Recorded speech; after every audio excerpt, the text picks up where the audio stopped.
Dear Mommy Chloe, ako po si Renato Drapite ng Parañaque, ngunit tubong Bicol ako. Tulad ng mga nagpapadala sa iyo ng istorya ng kanilang buhay, gusto ko ring ibahagi ang aking masalimuot na istorya ng pag-ibig. Isa akong ex-OFW at sana kahit na hindi na ako OFW ngayon, ay mabigyan nyo pa rin ng puwang ang aking liham. 7 taon din akong naging OFW sa Jordan. Bago ako umalis, ay kasintahan ko si Leonor at napag-uusapan na rin namin ang pagpapakasal. Kaklase ko si Leonor sa high school hanggang college, kaya't matagal din ang aming naging relasyon bilang boyfriend at girlfriend. Pareho rin kaming honor student noong nag-aaral kami, kaya't hindi kami pinagbabawalan ng aming mga magulang sa aming relasyon dahil hindi namin pinababayaan ang aming pag-aaral. Subalit talagang mahirap maghanap ng trabaho dito sa atin. At dahil pangarap kong mabigyan ng magandang buhay si Leonor, kaya't minabuti kong mag-abroad na lamang. Pinakiusapan ko ang aking best friend na si Ariel na tingnan-tingnan si Leonor. Mas matagal kong naging best friend si Ariel kaysa sa pagkakakilala namin ni Leonor, kaya't magaan na rin ang loob ng aking nobya kay Ariel. Hindi pabor si Leonor sa bala kong pagpunta sa ibang bansa. Lagi niyang sinasabi na hindi niya kailangan ng maalwan na buhay kung matagal naman akong malalayo sa kanya. Lagi niyang sinasabi na natatakot siya na baka may mangyari habang magkalayo kami na maging dahilan daw upang hindi kami magkatuluyan. Maraming maaring mangyari kapag nagkalayo kaming dalawa. Sinabi ko sa kanya na aalis ako ngunit pansamantala lamang at kapag nakapag-ipon na ay magninegosyo na lamang kami dito sa Pilipinas. Inassure ko siya na kaming dalawa pa rin ang magkakatuluyan sa bandang huli at hinding-hindi ko siya iiwan.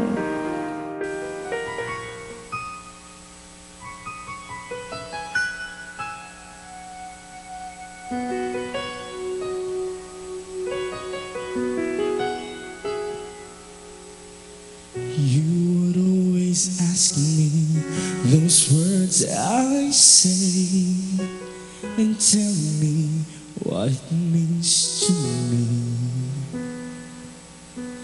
Every single day you always act this way. For how many times I told you I love you, for this is all I know.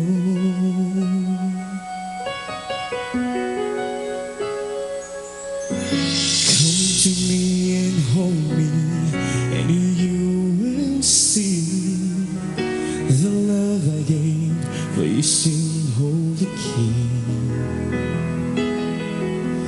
Every single day, you always act this way. For how many times I told you I love you, for this is all I know.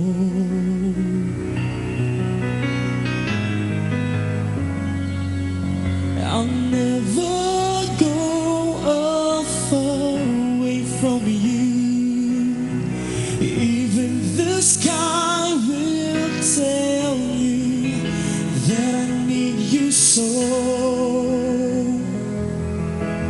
For this is all I know. I'll never go far away from you.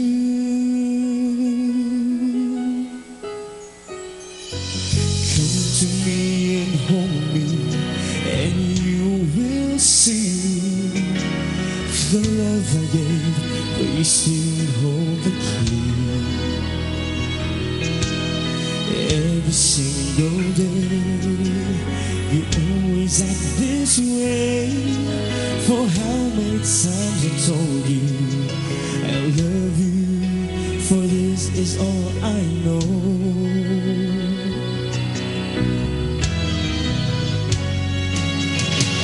Never go far away from you. Even the sky will tell you that I need you so. For this is all I know. I'll never go far away from you.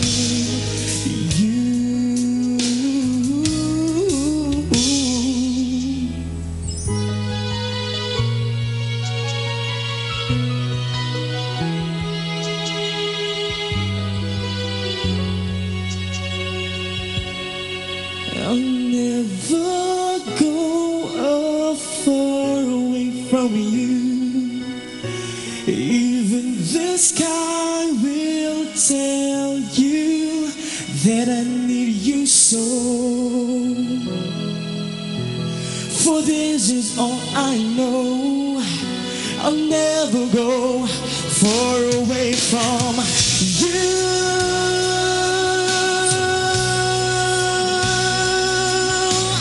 Even the sky will tell you that I need you so. For this is all I know. I'll never go far away from you.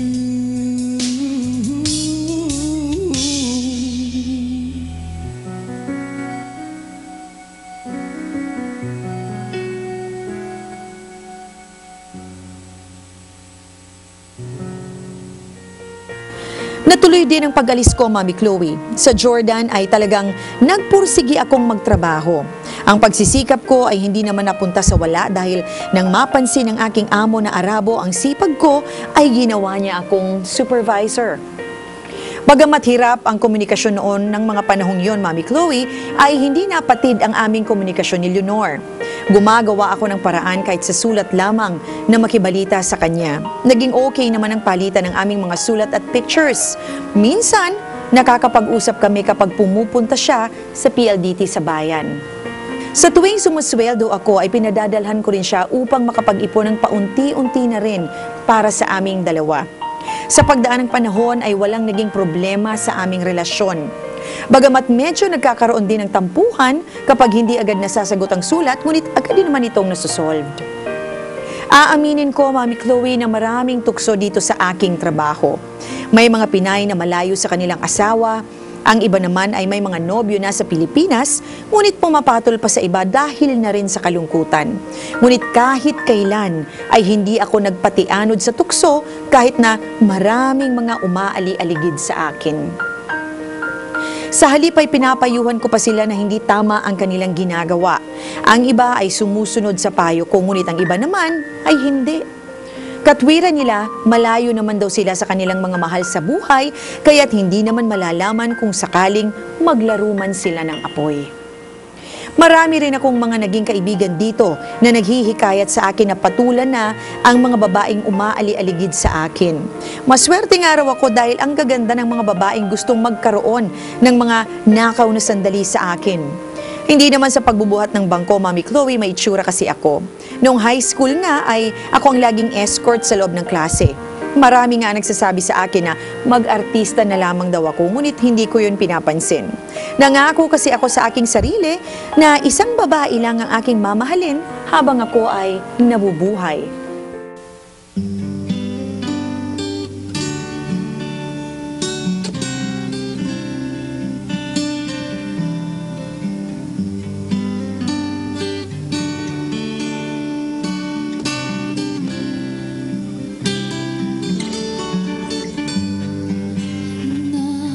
Nais ko mabuhay sa haba ng panahon.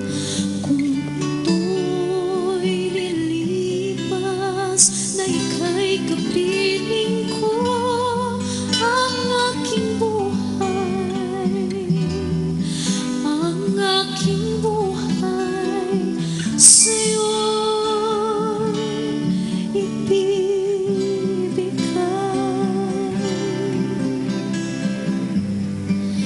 Tangi kong panalangin ay pagsamo mo, kailan may di magmamaliw ang apoy sa puso ko habang may buhay, habang may buhay, hanggat ang dugo ko ay dumadaloy. Sa'yo lamang iaalay ang aking buhay, ang aking buhay sa'yo'y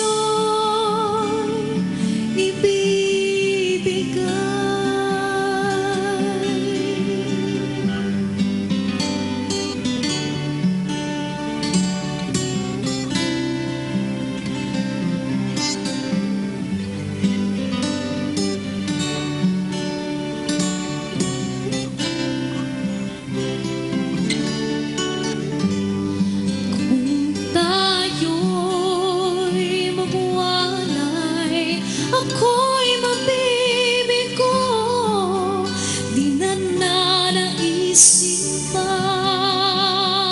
Ituloy ang buhay ko habang may buhay,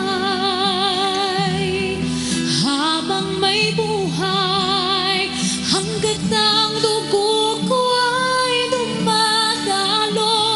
Sa'yo lamang iaalay ang aking buhay, ang aking buhay. Sa'yo'y ibibigay.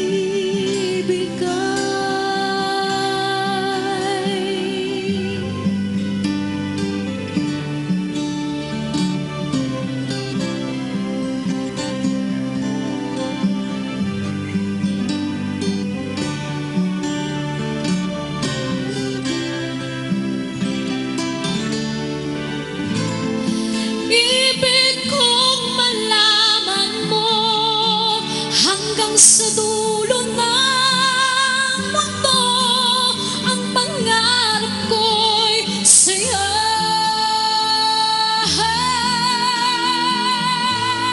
Habang may buhay, habang may buhay, hanggat ang dugo ko ay dumadaloy.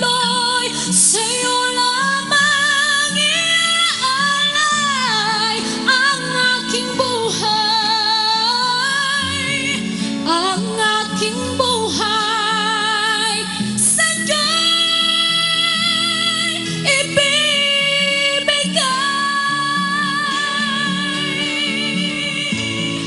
ang aking buhay, ang aking buhay. Sa'yo'y ibibigay.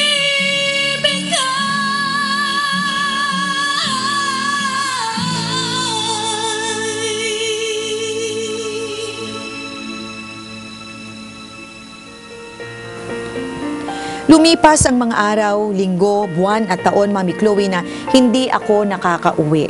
Tulad ng dati, wala namang naging problema sa relasyon namin ni Leonor at patuloy pa rin ang aming komunikasyon. Isang araw, Mami Chloe, ay nakatanggap ako ng sulat mula sa aking kapatid na babae. Sinasabi niya sa sulat na madalas niyang makitang nagsisimba si Leonor at ang aking best friend na si Ariel.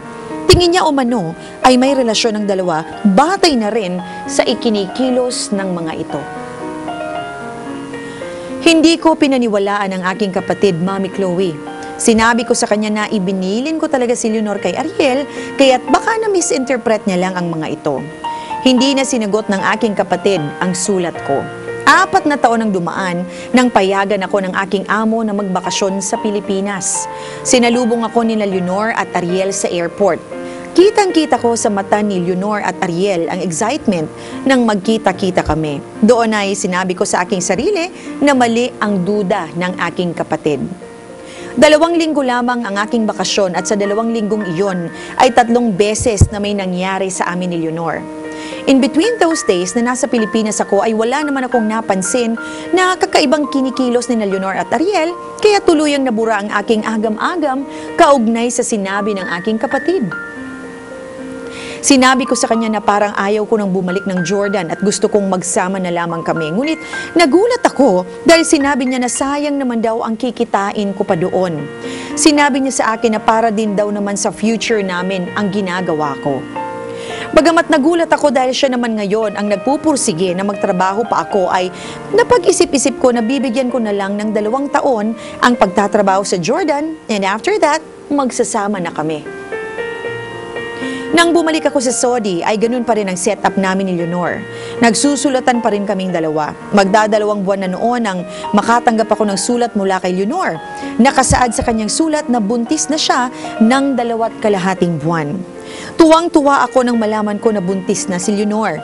Sinabi ko ito sa aking pamilya, ngunit sinabihan ako ng aking kapatid sa pamamagitan ng sulat na huwag akong maging tanga. Sinabi niya sa akin na matuturo akong magbilang ng araw, ngunit mahigit 2 buwan na raw ang tiyan ni Leonor ay hindi ako ang ama noon dahil wala pang 2 buwan ang nakalilipas nang bumalik ako ng Saudi. Doon ko napag-isip-isip na may katotohanan ang sinabi ng aking kapatid na hindi ako ang ama ng dinadalang sanggol ni Leonor. Agad akong nag-emergency leave sa aming opisina, Mami Chloe. Gusto ko kasing malaman mula mismo kay Leonor ang katotohanan. Katotohanang gumimbal sa buo kong pagkatao. Ito'y dahil inamin ni Leonor na hindi ako ang ama ng kanyang ipinagbubuntis. Ito'y dahil inamin ni Leonor na hindi ako ang ama ng kanyang ipinagbubuntis, kundi ang aking best friend na si Ariel. Sinabi pa ni Leonor na hindi niya maamin sa akin dahil baka kung ano raw ang gawin ko habang ako ay nasa Saudi.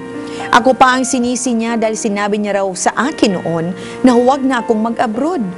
Nangulila raw siya sa akin kung kaya't nakipagrelasyon siya sa aking best friend. Para akong binagsakan ng langit at lupa nung mga oras na yon, Mami Chloe. Hindi ko alam kung paano ako nakaalis sa bahay ni na Leonor, basta't ang alam ko, ayaw na ayaw ko silang makita ni Ariel. Akala ko ikaw ay akin, totoo sa aking paningin. Ngunit nang ikaw ay yakapin, naglalaho sa dilim. Nais kong mapalapit sa'yo, nais kong malaman mo ang mga paghihirap ko, balewala lang sa'yo. Ikaw ay aking minahal, kasama ko ang may kapal. Ngunit at ako pala'y naging isang hangal, naghahangad ng isang katulad mo. Hindi ko na kailangan umalis ka na sa aking harapan. Damdamin ko sa'yo ngayon ay naglaho na. At itong iyong dadaan, ako'y masyadong nasaktan. Pag-ibig at pagsuyo na kahit nasa luha, pagbabayaran mo.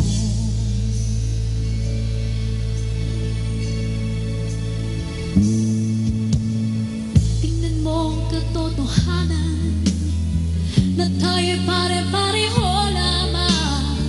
May damdamin di nasasaktan, puso mo'y nasaan. Ikaw ay aking minahal, kasama ko ang may kapal. Ngunit at ako pala'y naging sangat, naghahangad ng isang katulad mo. Hindi ko na kailangan umalis ka na sa aking harapan. Ang damdamin ko sa'yo ngayon ay naglaho na.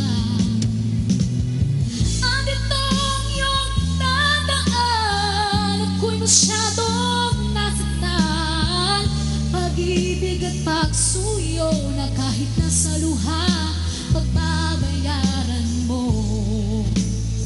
Ayaw ko nang mangarap, ayaw ko nang tumingin, ayaw ko nang manalamin, nasasaktan ang damdamin. Ayaw ko nang mangarap, ayaw ko nang tumingin, ayaw ko nang manalamin, nasasaktan ang damdamin. Gulong ng buhay, patuloy-tuloy sa pag-ikot. Noon ako'y nasa ilalim, bakit ngayon nasa ilalim pa rin? Gulong ng buhay, patuloy-tuloy sa pag-ikot. Noon ako'y nasa ilalim, sana bukas na sa ibabaw naman.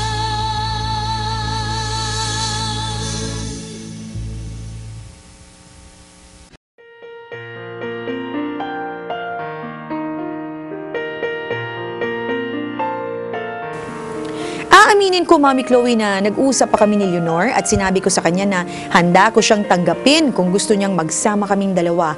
Ngunit tinanggihan niya ang aking alok. Sinabi niya na ayaw niyang maging unfair sa akin. Wala akong nagawa, Mami Chloe. Mabuti na lamang at nasa tabi ko lagi ang aking mga magulang at kapatid. At sila ang nagpaintindi sa akin na huwag kong sayangin ang aking sarili sa isang babae lamang. Ipinakiusap din ako ng aking nanay sa kaibigan niyang pare na siyang nagpabalik ng aking katinuan. Dahil dito, kung kaya't nagdesisyon akong bumalik sa Saudi na bigo, ang pag-ibig ko kay Leonor ay napalitan na ng galit. Lumipas muli ang mga araw, Mami Chloe, na hindi ko namamalayan na nanganak na si Leonor. Nalaman ko ito nang makatanggap ako ng sulat mula kay Leonor na humihingi sila ng tawad ni Ariel. Nalukot sa aking palad ang sulat na yon ni Leonor, Mami Chloe, tanda ng labis na galit ko sa kanilang dalawa. Isang araw ay nakatanggap ako ng tawag mula kay Ariel. Umiiyak ito sa kabilang linya ng telepono at sinasabing patawarin ko na raw sila ni Leonor. Nagkaroon daw ng komplikasyon ang panganganak ni Leonor at namatay ito. Tanging ang sanggol lamang ang nabuhay. Ngunit bago umano ito nalagutan ng hininga, ay pangalan ko ang tinatawag at humihingi ng tawad.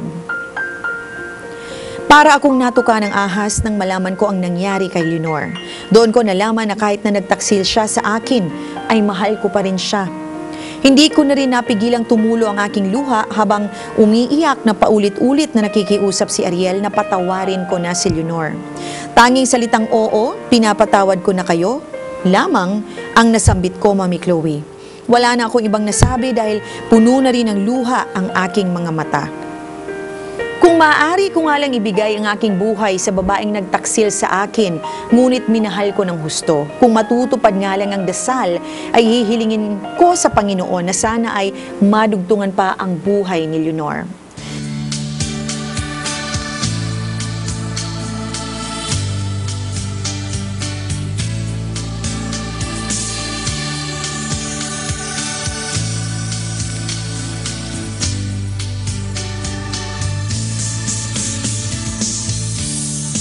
Heaven knows I've done no wrong.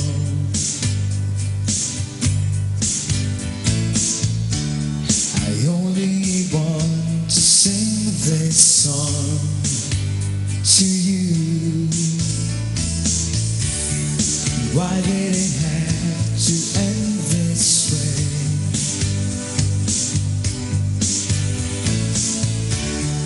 Only a fool like me could say to you that if I ever had a line to heaven, I swear I call you there.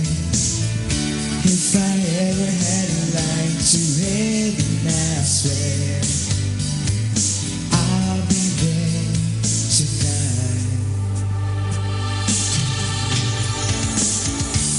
Now where would I be without you now?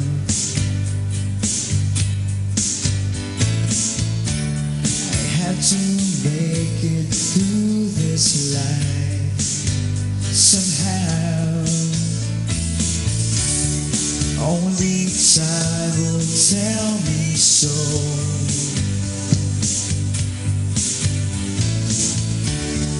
All the things I need to know somehow. If I ever had a line to heaven, I swear I'd call you there. If I ever had a line to heaven, I swear I'll be there. How do I find the answers to all the questions I've been hiding inside? And all the fun and the laughters we share stand beside. If I ever had a line to heaven, I swear I'd call you there. If I ever had a line to heaven, I swear I'll be there. If I ever had a line to heaven, I swear I'd call you there. If I ever had a line to heaven, I swear I'll be there tonight.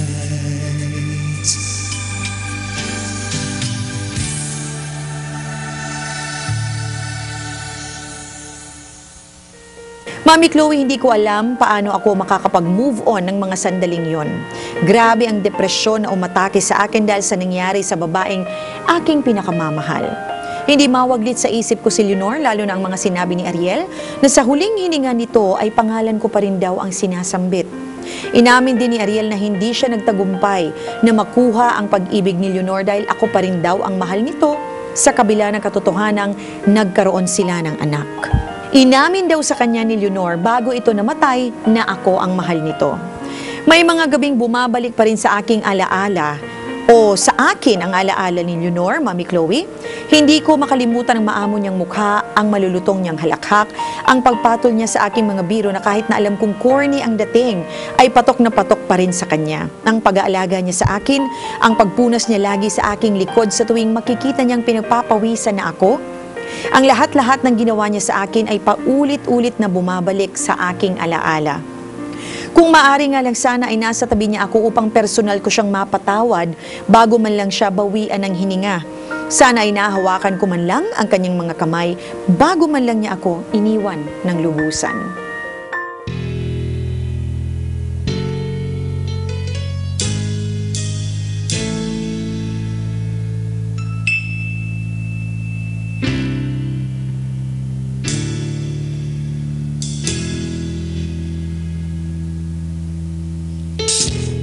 I can still remember yesterday. We were so in love in a special way. Knowing that your love would make me feel oh so right. But now I feel lost, don't know what to do. Each and every day I think of you, holding back the tears I'm crying with all my might. Because you're gonna let me standing all alone. And I know I've got to face tomorrow of my own. But baby, before I let you go, I want to say I love you. I hope that you're listening, 'cause it's true. Oh baby, you'll be forever in my heart, and I know that no one else will do. Yeah.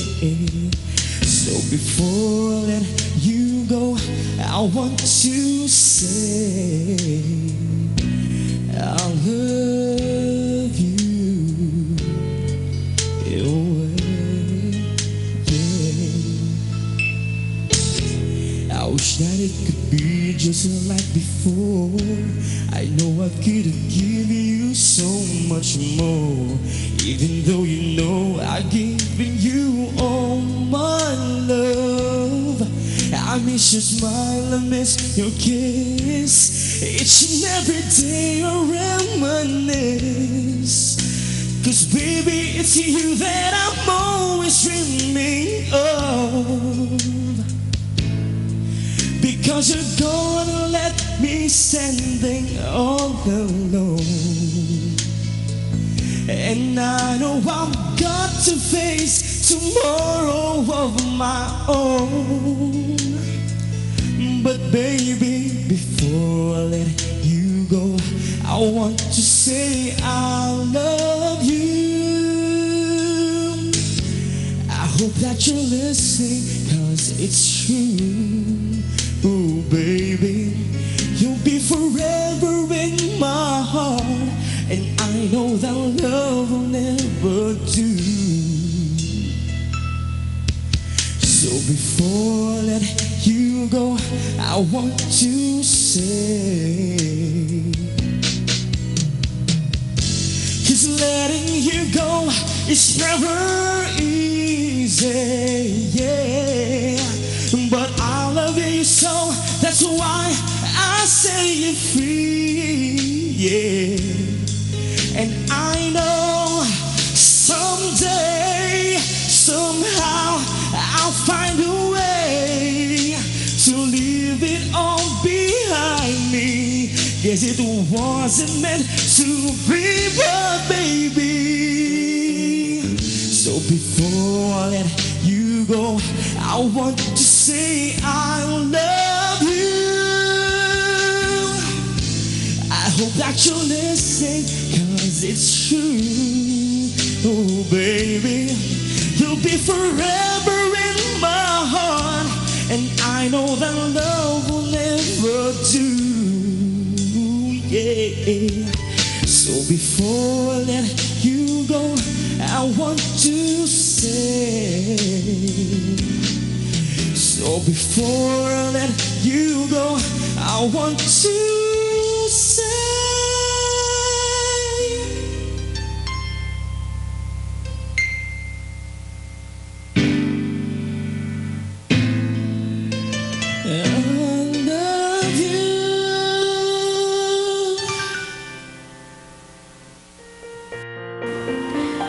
Sa ngayon, Mami Chloe, ay maayos na ako. Nandito na ako sa Pilipinas ngayon at may sarili ng negosyo.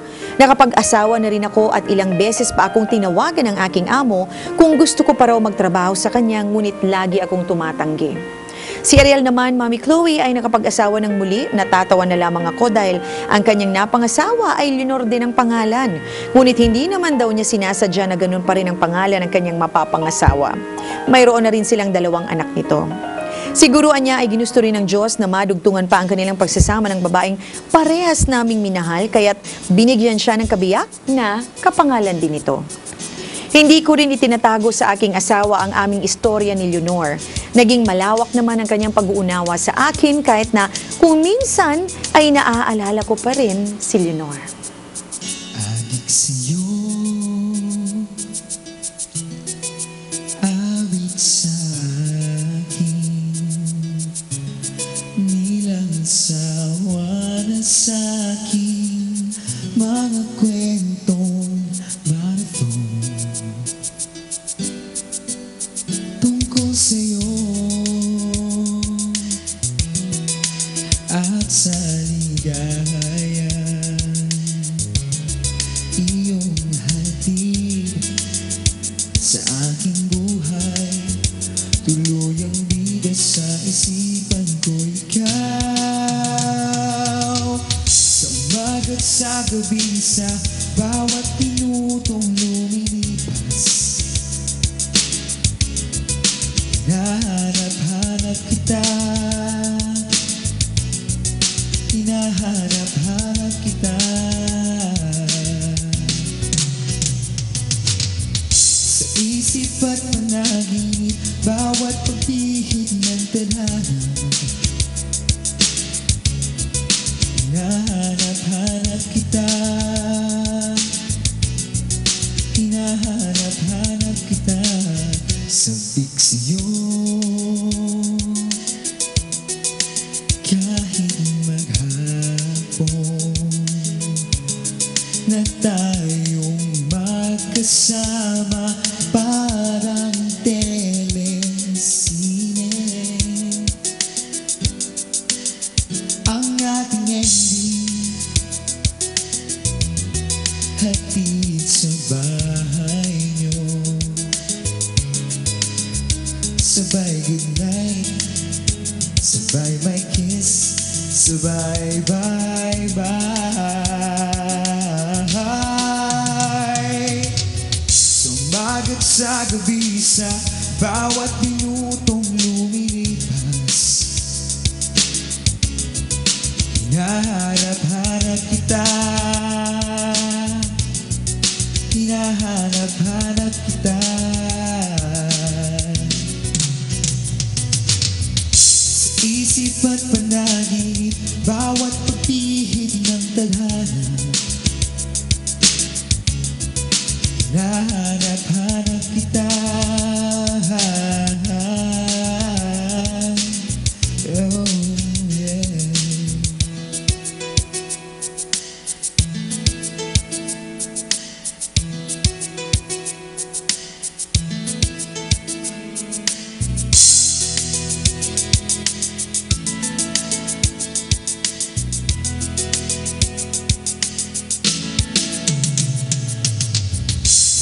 Sa flag ceremony hanggang uwian araw-araw,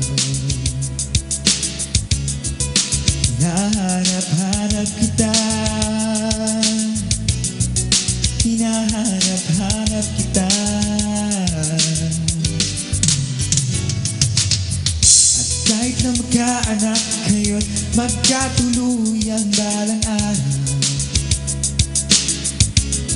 Hanap-hanapin ka, hanap-hanapin ka. Mami Chloe, maraming salamat sa iyo kung mapipili mo ang aking liham. At least ngayon ay alam ko nang talagang nakapag-move on na ako. Kung sakali ay hihintayin ko na lamang na mapanood sa Around the World with Love na binabasa mo ang aking sulat. Sulat ng aking kahapon. Sulat na makapagbibigay laya sa aking naging mapait na kahapon. Siya nga pala, Mami Chloe, ngayon ay mayroon na akong anak na babae.